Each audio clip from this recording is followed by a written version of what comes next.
이렇게 자리를 보니까 구정 기분이 좀 나네요. 명절을 맞아 하나님의 특별한 사랑과 은혜가 여러분과 가정이 함께하기를 축복합니다. 축복합니다. 우리는 여호수아서를 살피고 있습니다. 오늘 말씀이 우리 아이들에게는 조금 어려울 수 있지만 그러나 집중해서 잘 들으시기를 부탁합니다. 자, 여호수아와 함께 하나님께서는 이스라엘의 가나안의 중부전쟁, 남부전쟁, 북부전쟁을 승리하게 하십니다. 그리고 이제 오늘 말씀대로 온 땅, 하나님이 약속한 온 땅을 이스라엘 12지파에게 나눠 주십니다. 근데 여기서 우리가 기억해야 될 것이 있습니다. 어떤 분이 그런 얘기를 해요. 돈을 잘 버는 것은 기술이래요. 근데 돈을 정말 잘 쓰는 것이 예술이라는 겁니다. 멋있게, 지혜롭게, 감동 있게 잘 쓰시기를 바랍니다. 결국은 전쟁해서 그 땅을 빼앗는 것도, 하나님의 약속의 땅을 빼앗는 것도 중요하지만 그 땅을 12지파에게 가장 지혜롭게 나눠주는 것, 이게 얼마나 중요한지 모릅니다. 그래서 그 땅에 안식이 있고 평화가 있고 하나님의 축복이 넘치는 겁니다. 근데 지혜롭지 못하게 욕심 부리고 잘못 배분하면 평화가 아니라 이제는 내전이 되는 거예요. 지파별로 싸우는 거예요. 그러면은 그 땅이 불행한 땅이 되지요. 사랑하는 성도님들의 가정이 이스라엘 백성들처럼 다 출애굽하고 12지파가, 그리고 가나안 땅 다 들어가고 12지파가 다 기업을 받은 것처럼 우리 동명의 모든 성도들이 다 구원받고 다 승리하고 영원한 나라 천국까지 다 함께 가기를 축복합니다. 낙오되면 안 돼요. 자, 그런데 우리가 이 과정을 보면서 먼저는 왜 가나안 땅이 그렇게 중요한가? 여러분 꼭 세 가지를 기억하시기 바랍니다. 이 가나안 땅은 하나님이 아브라함에게 약속한 축복의 실제예요. 하나님의 축복은 그냥 영적인 것 이것만이 아니고 실제적인 축복입니다. 하나님의 축복이 여러분의 삶 가운데 실제로 함께하기를 바랍니다. 두 번째는 이 가나안 땅이 아프리카 밑으로 그리고 아시아, 유럽의 딱 중앙에 있는 역사의 중심 무대라고 그랬어요. 하나님께서 이스라엘을 어떻게 하셨는지, 그리고 구원의 역사를 거기서 이루시고 이 모든 일들을 온 세상이 알기를 원하십니다. 그래서 하나님께서는 애굽에도 하신 일을 보여주신 거예요. 세 번째는 이 가나안 땅은 앞으로 다윗과 솔로몬을 통해서 이 땅에 가장 영광스러운 나라를 세울 걸 보여주십니다. 하나님의 자비와 공의가 다스리는 나라, 지혜와 은혜가 충만한 나라. 동시에 이것은 우리가 앞으로 들어갈 영원한 하늘나라의 상징입니다. 그래서 다시 말씀드립니다. 가나안 땅에 들어간다는 것은 구원 그리고 하늘의 축복에 동참한다는 것입니다. 여러분 모두가 그렇게 되기를 축복합니다. 자, 그래서 이제 분배가 중요한데, 분배 어떻게 이게 12지파에게 잘 나눠주는가? 자, 먼저 우리가 14장으로 가봅니다. 여호수아 14장 가면요, 이것은 이스라엘 자손이 가나안 땅에서 받은 기업, 곧 제사장 엘르아살과 눈의 아들 여호수아와 이스라엘 자손 지파의 족장들이 분배한 것이니라. 여호와께서 모세에게 명령하신 대로 그들의 기업을 제비 뽑아 9지파와 반지파에게 주었으니 이는 2지파와 반지파 기업은, 즉 르우벤과 갓 그리고 므낫세 절반 지파는 이미 요단 동쪽에서 기업을 받았습니다. 그리고 레위 지파에게는 기업을 주지 않았습니다. 그래서 지금 9지파 그리고 반에게 지금 나눠주는 것인데, 첫 번째 하나님이 쓰신 방법은 제비 뽑기입니다. 이 제비를 뽑는다라고 하는 것은 말 그대로 비슷비슷할 때, 우열을 가리기 힘들 때, 그럴 때 하나님께서 제비를 뽑게 하십니다. 잠언 16장 18장에 보면요, 제비는 사람이 뽑으나 결정은 하나님께 있느니라. 아멘. 또 제비를 뽑음으로 시비를 그치게 한다 그랬어요. 그래서 이 실은 정확하게 저 뒤에 19장 20장 가면요, 7지파 반이 제비를 뽑습니다. 그래서 가나안 땅 그려서 7등분 해가지고 그거를 여호수아 19장에 보면요, 여호와 앞에서, 실로 장막에서 여호와 앞에서 제비를 뽑았다. 결국은 어떤 제비가 뽑히든지 그것은 하나님이 명하신 것으로 인정하는 것입니다. 그런데 하나님께서 놀랍게 사람이 제비를 뽑지만 하나님의 뜻을 이루어 가십니다. 예를 들면 여리고성의 범죄자를 찾을 때도 지파별로 뽑습니다. 그리고 또 가족별로 뽑습니다. 그리고 나서는 마지막에 딱 한 사람 뽑을 때 정확하게 범죄자 아간이 뽑힙니다. 놀랍죠. 초대 왕을 세울 때도 누가 왕이 될 건가 아직 몰라요. 그럴 때 하나님께서는 12지파가 나오라, 베냐민 지파가 뽑히고, 그 중에 또 가족별로 나오라, 기스가 뽑히고, 그 중에 결국 사울이 뽑힙니다. 여러분, 비슷할 때, 하나님의 뜻을 잘 모를 때는 제비 뽑기에서 하나님의 뜻을 찾아가는 것입니다. 그러나 다윗 경우에는 제비 뽑지 않았어요. 예를 들어 하나님이 사무엘에게 저 베들레헴에 가서 거기 가면 이새라는 사람인데 그들 집에 아들 7이 있어. 원래는 8인데 하나는 사라지는 것 같습니다. 그들 중에 하나 제비 뽑아라 그러지 않았어요. 그들 중에 한 사람을 하나님이 정하셨다고 했습니다. 먼저 제비를 뽑는다라는 이 말은요, 하나님께서 모두에게 다 골고루 주기 위해서 하는 방법입니다. 아까 말씀드린 대로 12지파가 다 출애굽했고, 비록 가나안 땅에 한 세대가 광야에서는 죽었지만 약속의 땅에 12지파가 다 들어간 것처럼, 그리고 그들 모두에게 기업을 나눠주신 것처럼 하나님께서는 공평한 제비 뽑는 방법을 통해서 모두에게 기업을 주십니다. 그러나 여기 중요한 또 하나의 방법이 있습니다. 그것은 바로 앞장서 헌신한 자들에게는 더 주시는 하나님의 방법입니다. 예를 들면 이게 공산주의식으로 똑같이 일했으니까 똑같이 나눠 갖고, 그러면 결국은요 모든 것이 정확하게 맞아떨어지지가 않아요. 결국은 나중에 싸움이 생기는 거예요.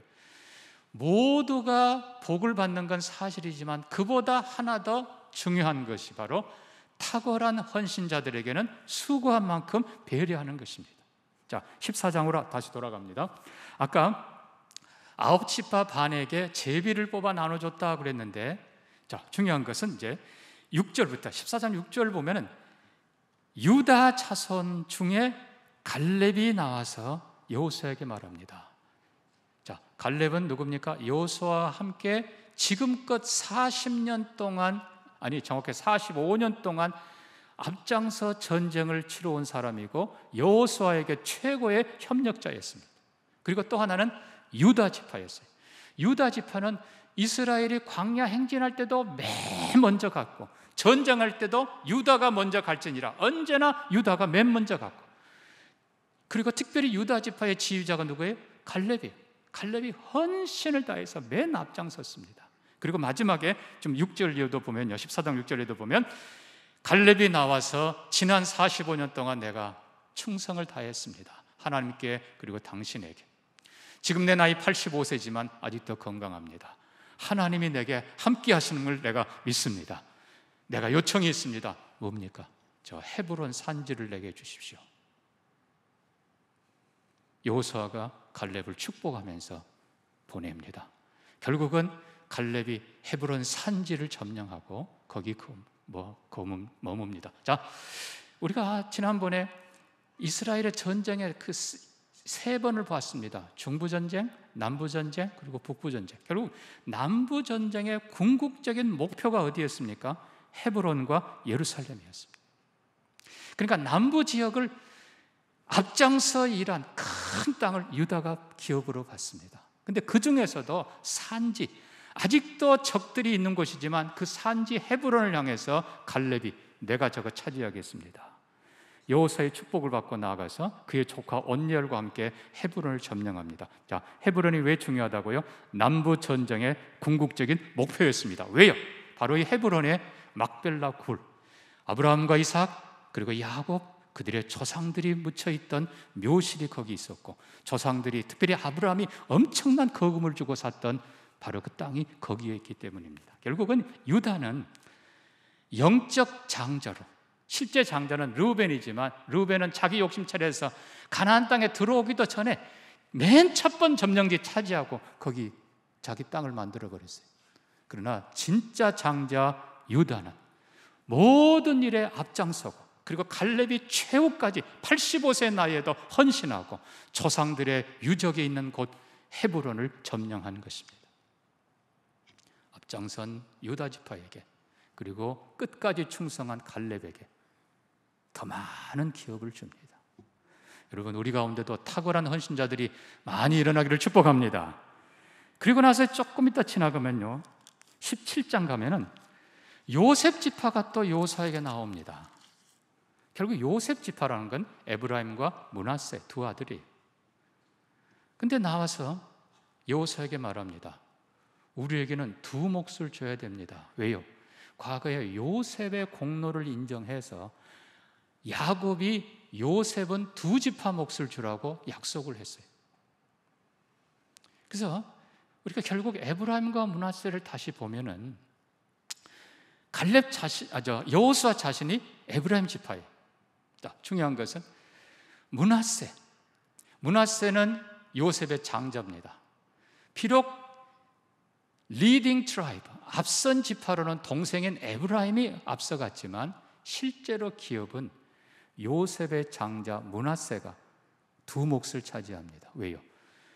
요단 동편 골란 고원에 마길이라고 하는 이 므낫세 지파의 젊은 장수가 앞장서서 북쪽을 치고 들어가서 그 땅을 점령합니다. 어느 누구 도움도 받지 않고 그 지파가 나가서 차지한 그 땅 므낫세 지파 줍니다. 뿐만 아니라 므낫세 지파가 거기 받았으니까 니네는 안 받아도 돼, 그렇지만 지금 17장에 보면 우리한테 또 기업을 주십시오. 에브라임 지파뿐만 아니라 므낫세 목도 내게 주십시오. 그게 결국 므낫세 지파가 에브라임 동편도 요단강 서편도 기업을 받아요. 그 중에 또 아까 말씀드린 대로 에브라임 지파 여호수아, 이 여호수아는 여러분들이 19장 뒤를 좀 가봅니다.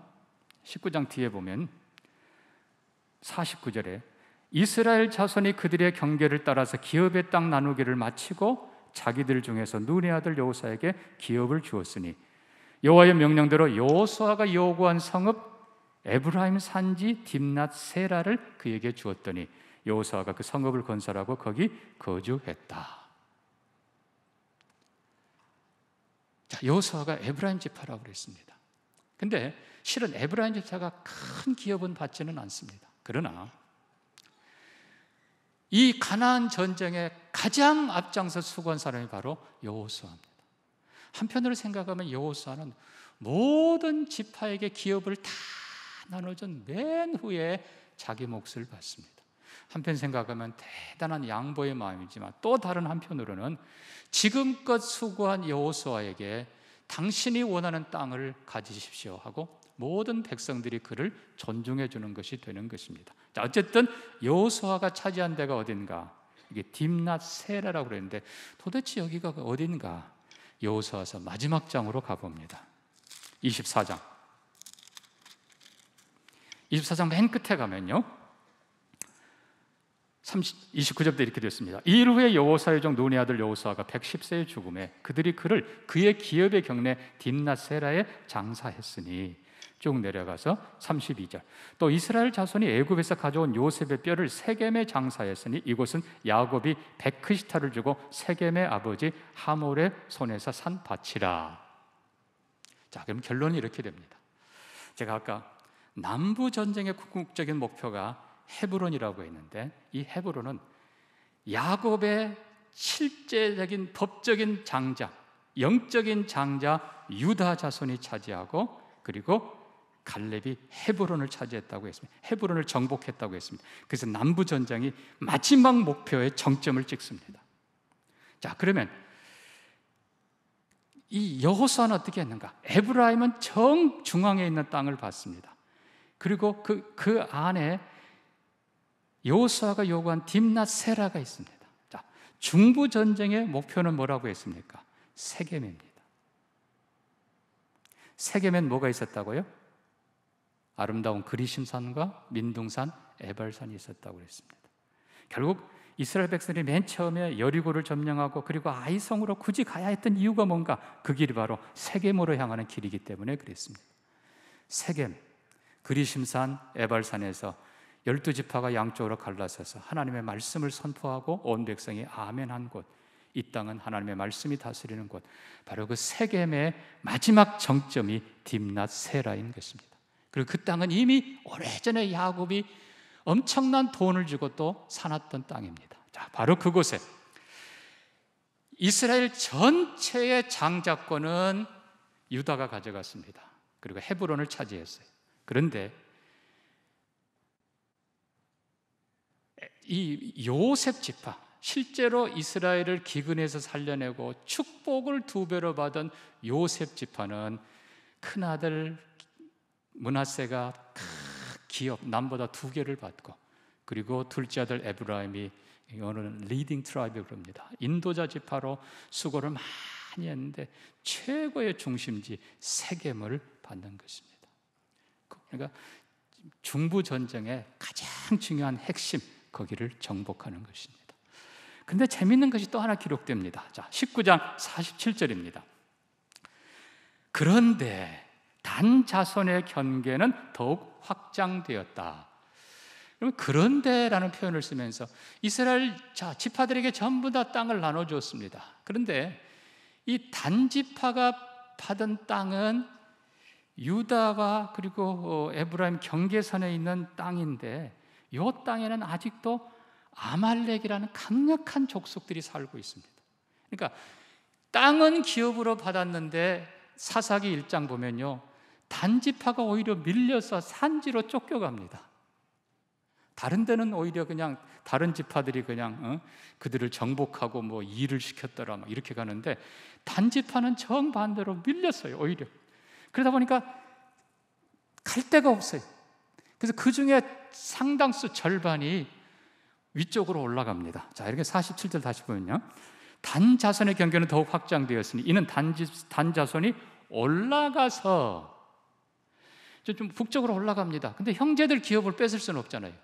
그러니까 형제들 기업을 올라가서 결국은 헐몬산 맨 밑에 그 지역 가면요, 여러분 그 가이사르 빌립보라는 지역이 있는데 물이 콸콸 쏟아지는 너무나 평화롭고 아름답고 축복된 자리입니다. 한마디로 말하면 요단강 맨 상류에 단지파가 올라가서 거기 가보니까 평화롭게 사는 어떤 민족들이 있는데, 우상섬겨 사는 민족들, 그들을 그냥 졸지에 치고 그곳을 터를 잡고 거기를 단이라고 지역을 이름을 붙입니다. 단지파가 차지했다 이거예요. 그래서 결국 이스라엘은 맨 위에는 단부터 맨 밑에 브엘세바까지 그렇게 부릅니다. 그런데 우리가 다시 한번 전쟁의 결론을 내봅시다. 아까 남부전쟁 최종 목표가 어디라고요? 헤브론, 유다지파 갈렙이 차지했다고 그랬습니다. 중부전쟁 치렀던 한가운데 세겜에서도 제일 중요한 땅 여호수아가 차지합니다. 그냥 차지했다는 의미보다도 정복하면서 끝내는 것입니다. 자, 마지막 북부전쟁의 목표가 뭐라고 그랬어요? 거기는 땅이 아니고 갈릴리와 요단강이라고 했습니다. 요단강이 시작되는 맨 윗자리를 바로 단지파가 치고 올라가서, 비록 처음에는 밀려서 간 거예요. 그렇지만 치고 올라가서 맨 위에 요단강 초입을 점령합니다. 당연히 요단강 그리고 내려가서 갈릴리 맨 밑에 가는 요단강을 통해서 단지파가 맨 위에서 요단강 물을 다 아래로 흘러내리면서 북부 전쟁 정점을 찍는 것입니다. 자, 오늘 성경 보니까요, 하나님께서 했던 선한 말씀이 하나도 남김없이 다 이루어지니라. 우리가 두 가지를 살펴보았습니다. 하나는 함께한 승리, 그래서 모두가 다 기업에 동참하는 축복. 비슷할 때는 어떻게 하셨다고요? 제비를 뽑아서 시비가 없게 하셨다. 그러나 탁월한 헌신자들에게는 하나님께서 반드시 그 보응을 해 주셨다. 사랑하는 성도 여러분, 정말 우리 모두가 다 구원받고 우리 모두가 다 은혜 받습니다만은 탁월한 헌신자들이 많이 일어나기를 바랍니다. 분명히 하나님께서는 탁월한 헌신자들에게 이 땅에서도 복을 주시고 영원한 나라에서도 상을 주십니다. 여기 한 가지가 더 있어요. 한 가지가 더 있어요. 한 지파가 남았습니다.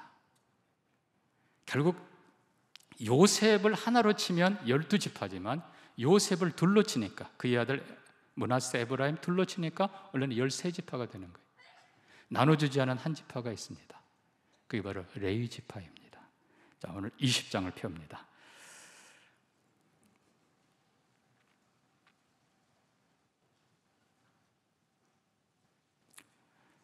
여호와께서 여호수아에게 말씀하여 이르시되 도피성을 세우라. 도피성을 세웁니다.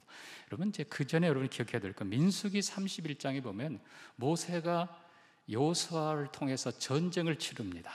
그때 당시에 미디안을 정복하면서 큰 전쟁을 치르는데, 감사하게도 이스라엘 백성들은 한 사람도 죽지 않고 어마어마한 전리품을 탈취합니다. 그때 모세가 이런 규정을 세웁니다. 모든 전리품을 반으로 나눠서 전쟁에 나간 자에게 절반을 주고, 훨씬 소수지요. 그리고 남아있는 자들에게, 백성들에게 절반을 주라. 왜요? 전쟁은 앞에 나가서 싸운 사람들만이 하는 것이 아니라 뒤에서 격려하고 후원하고 모두가 함께한 전쟁이라는 것입니다. 그러나 앞서 나간 사람들에게는 더 많이 주는 게 또 맞는 것이죠.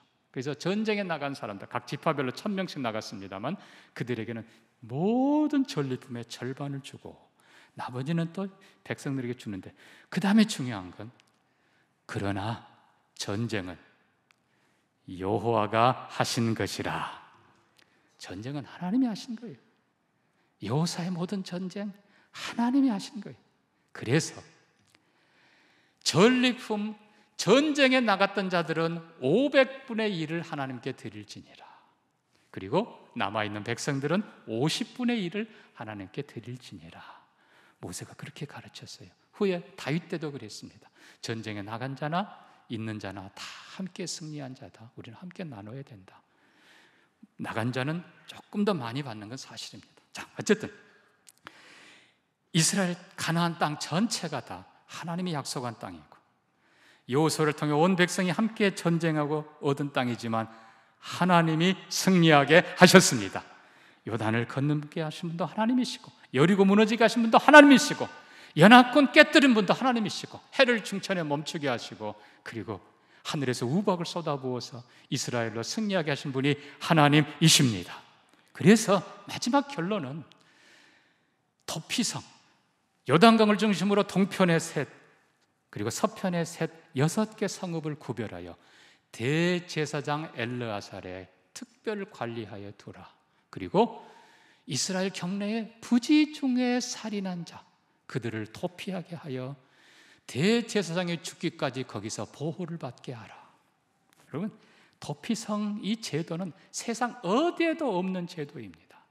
이스라엘 땅은 강자가 사는 나라가 아니라 공의 하나님이면서 반드시 악한 뜻으로 피를 흘린 자는 반드시 벌을 받을지니라. 그러나 뜻이 없이 부지 중에 실수한 자들은 보호할지니라. 하나님의 공의와 하나님의 자비가 다스리는 나라가 바로 이스라엘 가나안 땅입니다. 그래서 하나님께서는 도피성을 두라. 그리고 이 도피성은 대제사장의 관할 아래 두라. 결국은 대제사장에 드렸다고 하는 건 누구에게요? 하나님께 드린 것입니다. 그들이 모든 전쟁은 하나님이 하셨고 이 땅은 여전히 하나님의 땅입니다. 아멘입니까? 여전히 하나님이 다스리는 땅이시고 여전히 하나님이 통치하는 땅입니다. 그래서 6성읍을 구별해서 하나님께 드립니다. 그리고 나서 21장 보면 이제는 레위 지파가 나옵니다. 레위 지파는 기업을 주지 않았습니다. 왜요? 하나님이 그들의 기업이십니다. 그래서 여호수아가 하나님의 말씀대로, 실은 이제 여호수아가 땅 분배에는 앞장서지 않습니다. 전쟁에는 여호수아가 앞장섰지만 땅을 분배하는 데는요, 14장부터 계속 보면 제사장 엘르아살이 맨 먼저 등장합니다. 왜요? 지금껏 전쟁도 하나님이 하셨지만 앞으로의 땅도 하나님의 것이고 하나님이 주신다는 뜻입니다. 여호수아가 내가 전쟁에서 내게 것이니까 내가 준다가 아니에요. 하나님이 주신다라는 의미로 언제나 엘르아살이 앞장섭니다. 결론은 이렇습니다. 하나님의 명령으로 이스라엘 백성들이 12지파가 이미 받은 기업에서 도피성을 포함해서 때로는 4개, 5개, 또 어느 지파는 더 많이 해서 60개 이상의 성읍을 레위 지파에게 내어줍니다. 결국 레위 지파는 따로 기업을 받지 않고 다 흩어집니다. 창세기 49장에 야곱의 예언이 성취됩니다. 레위를 향해 내가 너를 이스라엘 중에 흩으리라. 원래는 죄지었기 때문에 그래요. 세겜족들에게 얼마나 할례 받으라고 거짓말해놓고 가서 잔인하게 죽였던 레위였는데, 사람 죽이던 그 칼을 이제는 하나님께 드리는 제물을 다루는 칼로 바꾸어주시고 그들을 흩으십니다. 결국 레위 지파는 이스라엘 12지파에 흩어져 골고루 살면서 그들에게 하나님의 말씀을 가르치고 온 땅을 하나님의 나라로 바꿔놓는데 섬기게 되는 것입니다. 말씀을 맺습니다. 결국은 도피성도 레위 지파에게 주는 것도 결국 하나님께 드리는 것입니다. 여전히 온 땅은 하나님의 것이기 때문입니다. 성경은 말합니다. 하나님께서 약속한 모든 선한 말씀이 하나도 남김없이 다 이루어졌더라. 그리고 44절 보면 여호와께서 그들에게 안식을 주셨더라. 전쟁도, 이 땅의 영적 전쟁도 하나님과 함께 승리, 우리 모두가 함께 승리하는 우리가 되기를 바랍니다. 뿐만 아니라 하나님의 축복도 모두가 함께 받기를 바라고, 그러나 여러분 가운데 탁월한 헌신자들이 많이 일어나서 하나님께서 놀랍게 사용하실 뿐만 아니라 축복하는 은혜가 있기를 바랍니다. 언제나 모든 것은 하나님의 것, 도피성을 그리고 레위인을 위한 것을 잊지 마시기를 바라고, 하나님이 주신 모든 건 내 것이 아니라 여전히 하나님의 것입니다. 하나님께 기쁘게 돌려드리고 하나님의 선한 뜻을 이루어가는 우리 모든 성도들 되기를 주의 이름으로 축복합니다. 축복합니다. 같이 기도합니다. 오늘 말씀 기억하면서 하나님, 우리 모두가 구원에 동참하게 하시고 모두가 이 땅에서뿐만 아니라 하늘에서 기업과 축복을 받게 하여 주시옵소서. 그러나 탁월한 헌신자들을 많이 세워 주시옵소서. 그리고 언제나 하나님이 하셨고 하나님의 것임을 잊지 않게 하옵소서. 같이 한번 기도합니다. 하나님 아버지, 동명의 모든 성도들, 가족들, 아이들도 구원과 영광과 축복에 한 사람 예외 없이 다 동참하도록 복을 내려 주시옵소서. 우리 가운데 탁월한 헌신자들이 많이 일어나게 하시고 하나님의 영광을 보게 하여 주시옵소서. 언제나 우리의 모든 것이 하나님의 것임을 고백하는 우리 모두가 되기를 원하오며 예수님 이름으로 기도합니다. 아멘.